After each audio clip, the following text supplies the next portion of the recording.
Hi friends, எப்படி சூரிய ஒளியும் இந்த ரோஜாக்கும் அவ்வளோ அழகாக இருக்கா? என்னோடய சேனலில் சப்ஸ்கிரைப் பண்ணாதவங்க சப்ஸ்கிரைப் பண்ணிக்கோங்க. சப்ஸ்கிரைப் பண்ணிவிட்டு கூடவே பெல் ஐக்கனையும் கிளிக் பண்ணிக்கோங்க. அப்போ தான் நான் போடுற வீடியோஸ் உங்களுக்கு உடனுக்குடனே நோட்டிஃபிகேஷனாக வரும். வாங்க வீடியோக்குள்ளே போகலாம். இன்றைக்கி என்னென்ன பூக்கள் கொண்டு நம்ம முருகருக்கு நம்ம பூஜை செஞ்சோன்னு பார்க்கலாம். இன்றைக்கி 48வது நாளோட 7வது நாள் விரதம். ஸோ 7, 8 2 நாளுக்கான வீடியோவையும் இந்த ஒரே நாளில் நான் மெர்ச் பண்ணி போடுறேன். நேற்று கொஞ்சம் ஒர்க் அதிகமாக இருந்தங்காட்டி இன்றைக்கி நான் அந்த வேலையை செய்கிறேன். இன்றைக்கி ரோஜா பூவை பொரிச்சிட்டோங்க. அடுத்தது பன்னீர் ரோஜாவை பொரிச்சிக்கிட்டோம். பன்னீர் ரோஸ் கூட பிங்க் கலரில் 2 ரோஸ் இருக்குது, அதை நான் காமிக்கிறேன். பன்னீர் ரோஸ் வந்து எப்பவும் போல் நிறையாவே இருந்துச்சு. ஸோ அதை பொரிச்சாச்சு. பன்னீர் ரோஸ் தாங்க முருகருக்கு வைக்கும் போது அவ்வளோ ஒரு அழகாக இருக்கும். வீடே ஃபுல்லாக அவ்வளோ ஒரு நல்ல நறுமணமாகவும் இருக்கும். இந்த 2 பிங்க் ரோஸ் தாங்க சொன்னேன். இன்னொரு ரோஸும் கூட இருந்துச்சு. 3 பிங்க் ரோஸ் இருக்குது. இந்த 3 ரோஸும் மலர்ந்ததுக்கப்புறம் கண்டிப்பாக நம்ம முருகருக்கு வச்சு பூஜை பண்ணலாம்.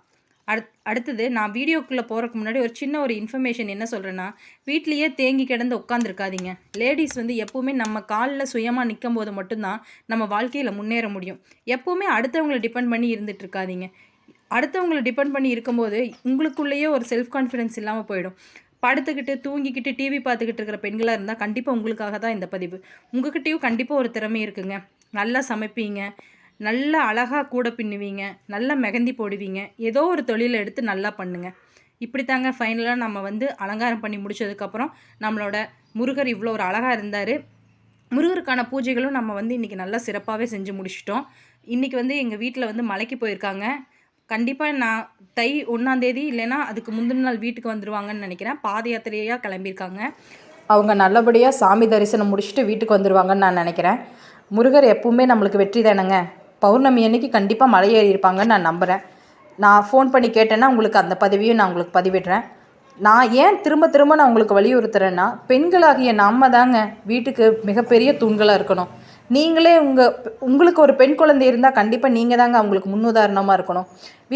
வீட்டுக்கார கையேந்தி நின்று நம்ம வந்து அடுத்தவங்ககிட்ட காசு வாங்கி சாப்பிட்றத வந்து ஏன் மனசு கேட்டுக்காதுங்க. சரி வாங்க, திருவாதிரை நோம்பு எப்படி கும்பிட்டோன்னு பார்க்கலாம். நான் குழந்தை இறந்துட்டான்னு சொன்னேன் இல்லையா, அப்போ நாங்கள் வந்து புட்டபர்த்தியில் இருந்தோம். அவனுக்கு வந்து கொஞ்சம் ஹார்ட்டில் மிஸ்டேக் இருந்து அவன் இறந்துட்டான். அதனால் நாங்கள் அப்போ சாமி கும்பிட முடியல. இது எங்கள் கொழுந்தனார் வீடு. அவங்க வீட்டில் சாமி கும்பிட்டோம். நம்ம வந்து மனநிறைவாக அந்த சாமியை வந்து மனசில் நினச்சி கும்பிட்டு மஞ்சள் கயிறு மட்டும் மாற்றிக்கிட்டேங்க. விரதம் இருக்குல்ல. சாமி கும்பிட்டு முடித்தோடனே எல்லோரும் படையில் போட்ட சாப்பாடு எடுத்து சாப்பிட்டோம்.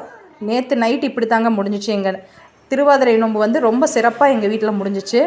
இன்றைக்கி நான் எப்படி கும்பிட்டேங்கிறத சின்னதாக ஒரு வீடியோவாக போட்டிருக்கேன் பாருங்கள். இன்றைக்கி வந்து இவ்வளோ அழகாக இருந்துச்சுங்க. நம்ம பூஜை ரூம் எப்படி அழகாக இருக்கார் பாருங்கள். முருகரோட வேல், அது போக நம்ம வீட்டில் இருக்கிற லக்ஷ்மி, முருகர், விநாயகர் அனைவருமே ரொம்ப அழகாக இருந்தாங்க. நம்ம ஒளி தீபத்தை பார்க்கும்போது எவ்வளோ ஒரு மன நிறைவாக இருக்குது. இயற்கையோடு சேர்ந்து வாழுங்க. என்னோடய பதிவே இதுதாங்க. நீங்கள் இயற்கையோடு எவ்வளோக்கு எவ்வளோ ஒன்றி வாழ்வீங்களோ அவ்வளோக்கு அவ்வளோ உங்கள் வாழ்க்கை ரொம்ப மிக சிறப்பாக அமையுங்க.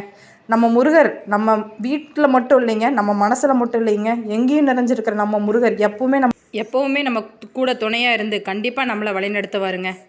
இன்றைக்கி பார்த்திங்கன்னா நம்ம வீட்டுக்கு புது வரவாக கூடவே புறாக்கள் 2 வந்து நம்மளோட அரிசி மாவு கோலத்தை சாப்பிட்டு போனாங்க. இன்றைக்கி நாள் ரொம்ப மனநிறைவாக முடிஞ்சிச்சுங்க. உங்களுக்கு பிடிச்சிருந்துச்சுன்னா மட்டும் சப்ஸ்கிரைப் பண்ணுங்கள். நன்றி.